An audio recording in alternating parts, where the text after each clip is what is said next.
উচ্চশিক্ষা দপ্তরের সূত্র থেকে জানা যাচ্ছে পোর্টাল তোমাদের রেডি রয়েছে, কিন্তু শুধুমাত্র চূড়ান্ত অনুমোদনের অপেক্ষা। অর্থাৎ যদি অনুমোদন পেয়ে যায় তাহলে কিন্তু পোর্টাল লঞ্চ হয়ে যাবে এবং সেখান থেকে তোমাদের ভর্তি প্রক্রিয়া শুরু হয়ে যাবে। এর পাশাপাশি যেমনটা তোমাদের বললাম, এবছর অর্থাৎ 2025 সালে সেন্ট্রালাইজ অ্যাডমিশন পোর্টালে কিন্তু এআই অর্থাৎ আর্টিফিশিয়াল ইন্টেলিজেন্স এবং চ্যাটবটের সুবিধা রয়েছে।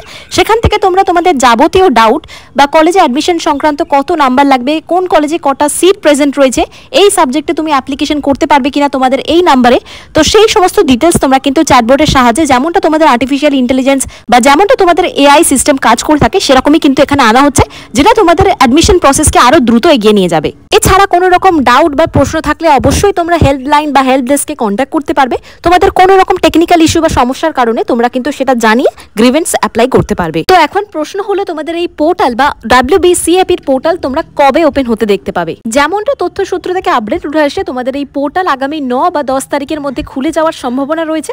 অর্থাৎ আগামী এক সপ্তাহের মধ্যে তোমাদের নোটিফিকেশন প্রকাশ হওয়ার প্রবল সম্ভাবনা রয়েছে। তো তোমাদের আশ্বস্ত করতে পারি, আগামী 10 থেকে 14 বা 15 তারিখের মধ্যে তোমাদের কলেজের অ্যাডমিশনের জন্য পোর্টাল কিন্তু ওপেন হয়ে যাবে এবং সেখান থেকেই অ্যাডমিশনের ফর্ম ফিল আপ এবং যাবতীয় কাজকর্ম শুরু হয়ে যাবে। তো ফর্ম ফিল আপ করার জন্য অবশ্যই তোমরা ডকুমেন্টসগুলো রেডি করে রাখবে। অবশ্যই তার জন্য তোমাদের ক্লাস 10 বা মাধ্যমিকের রেজাল্ট লাগবে, ক্লাস 10 বা মাধ্যমিকের রেজাল্টের অ্যাডমিট কার্ড লাগবে, বার্থ সার্টিফিকেটও দিতে পারো। এছাড়া তোমাদের উচ্চ মাধ্যমিক বা 10+2 এর স্ট্যান্ডার্ড মার্কশিট এবং তোমাদের অ্যাডমিশন কার্ড এবং রেজিস্ট্রেশন সার্টিফিকেট সমস্তটাই কিন্তু লাগছে। এছাড়াও তোমরা যদি সোশ্যাল ক্যাটাগরি অর্থাৎ SC ST OBCর মধ্যে পড়ে থাকো সেক্ষেত্রে তোমাদের কাস্ট সার্টিফিকেট লাগছে।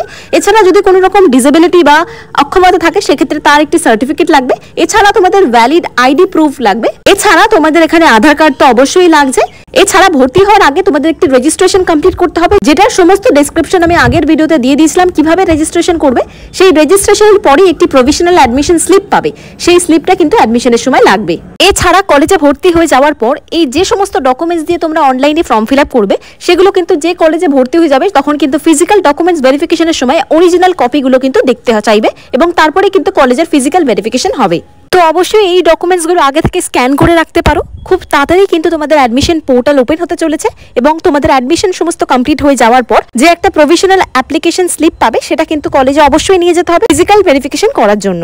তো আজকের এই ভিডিওটা এখানেই শেষ করছি। ভিডিওটা যদি একটু হলেও হেল্পফুল বলে মনে হয় অবশ্যই তোমাদের বন্ধুদের সাথে শেয়ার করে দিও এবং তোমাদের অ্যাপ্লিকেশনের জন্য পোর্টাল কিন্তু খুব শীঘ্রই ওপেন হতে চলেছে। যেমনটা তোমাদের বললাম আগামী 10 থেকে 14 বা 15 তারিখের মধ্যেই কিন্তু পোর্টাল ওপেন হয়ে যাবে এবং সমস্ত ভর্তির কাজকর্ম শুরু হতে চলেছে। চ্যানেলে নতুন হয়ে থাকলে এই ধরনের বিভিন্ন আপডেটসের জন্য অবশ্যই সাবস্ক্রাইব করে পাশে থেকো।